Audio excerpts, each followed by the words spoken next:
تصورنا المهني مع بعض احنا مش مختلفين، مفيش اختلاف في التكست بوكس بتاعه المهنه من فرنسا لمصر للصين، هي واحده. فتعالوا نطبقها مع بعض. طيب يعني حقوق الانسان تظل اهم قضيه تستخدم ضد مصر الان.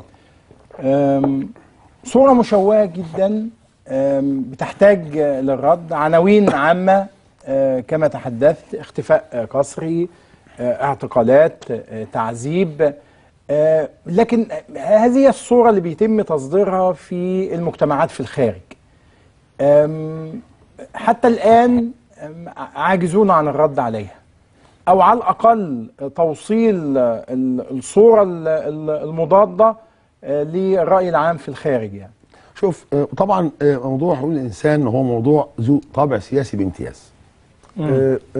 نتذكر مع بعضنا انه موضوع حقوق الانسان بدا اثارته من فتره طويله في مصر، من ايام عهد الرئيس الاسبق حسني مبارك طبعا، لكن الحمله تحولت من حمله ذات طابع حقوقي لحمله ذات طابع سياسي بعد 30 يونيو 2013، وخاصه مع وجود اطراف في العالم مفترض ان هي شغلتها البحث في حقوق الانسان، زي بعض المنظمات الكبيره الابرز زي هيومن رايتس ووتش او منظمه العفو الدولي الامنستي.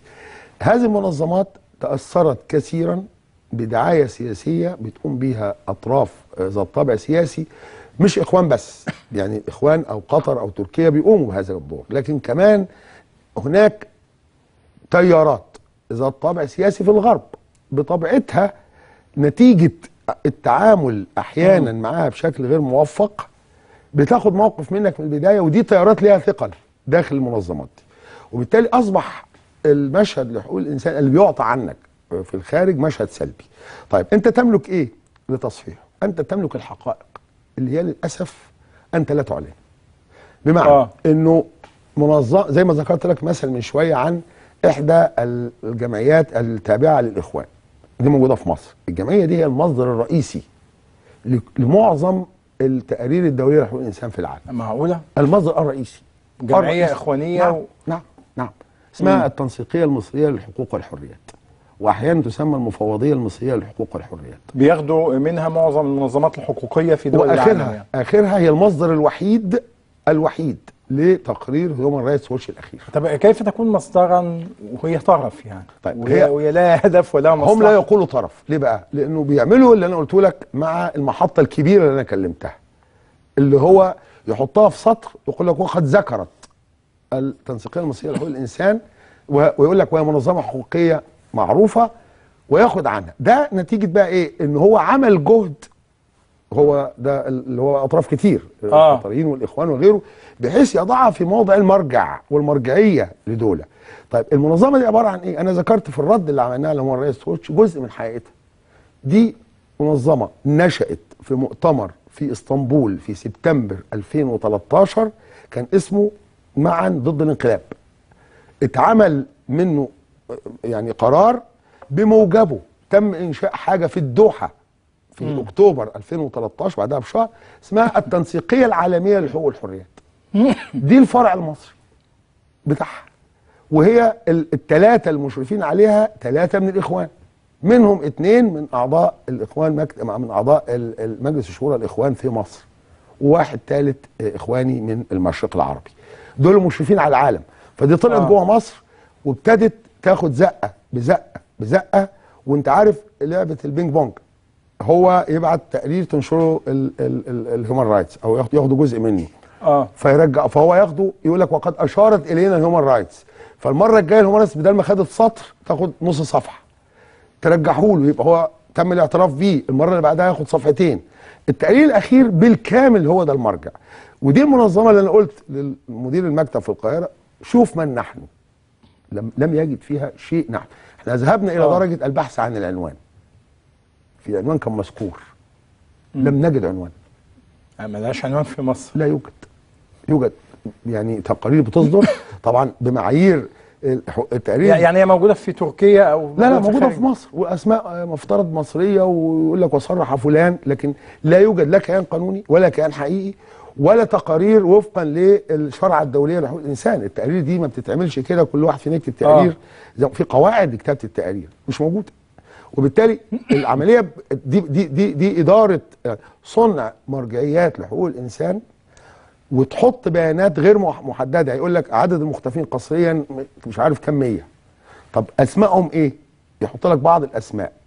الاسماء دي سبق للمجلس القومي لحقوق الانسان ان رد عليها بالتفصيل في تقرير باللغه العربيه والانجليزيه، وانتهى من حوالي اقل من 6 شهور او سنه 7 شهور تقريبا، الى انه المختفين في مصر الان عددهم الحقيقي حوالي 40 حاله، مش 4000. بالاسماء بالجداول. اي حد عايز يرجع لمجلس القومي لحقوق الانسان على موقعه هيلاقي التقرير بالاسماء.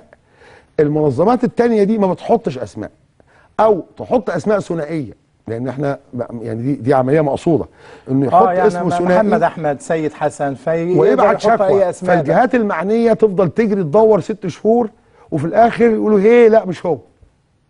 لكن في التقارير الدوليه اصبح محمد احمد مختفيا قسريا، ويضاف الاسم على الاسماء اللي موجوده قبل كده، فيتحول الامر من عشرات الى مئات الى الاف الخ الخ الخ. وبالتالي مواجهه كل ده الحقيقه، وده موضوع سؤالك، اولا مش بالتناول السياسي. احنا لما رضينا عن هيومن رايتس ووتش واحنا بصدد التعامل الرسمي معاهم، يعني انا مش هقدر اقول تفاصيل، لكن التعامل الرسمي معاهم كمنظمه دوليه احنا ردينا وفقا للمعايير يعني ده لم يكن ردا في مؤتمر فقط، لا نحن بصدد تحرك، نحن بصدد تحرك رسمي الان سنعلن عنه يعني قريب جدا. لكن اللي اعلناه في المؤتمر هو رد مهني.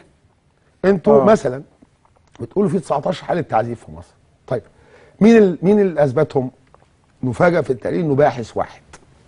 طيب الباحث الواحد ده اتعمل بعد كده فحص واعاده نظر في النتائج، ما تلاقيش حد راجع وراه، مفيش حد راجع. طب الباحث الواحد ده وثق او سجل اللقاءات؟ لم يسجل شيء. طب الباحث الواحد ده بيقول فيه تعذيب ونزع اظافر، طب في تصوير بالتليفون؟ مش هقول لك بكاميرا. طب هل في طبيب اصطحب الباحث عشان يتاكد من التعذيب؟ كل هذا الكلام غير موجود. التقرير لم يضع وثيقه واحده ولا صوره واحده ولا حاجه واحده، وقلنا ده في الرد، ودي بقى الرد اللي تفهمه المنظمات دي.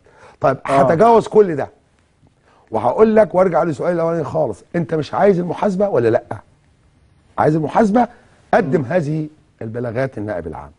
خايف؟ انا كرئيس هيئه الاستعلامات هقدمها بنفسي، انا اللي هقدم ضد الدوله، بس هات لي الورق اللي عندك وتحمل كمقدم بلاغ نتيجه بلاغك. لو كان هذا الضابط او هذا الفرد مذنبا لابد ان يحاسب، لو كنت انت كاذبا لابد ان تحاسب.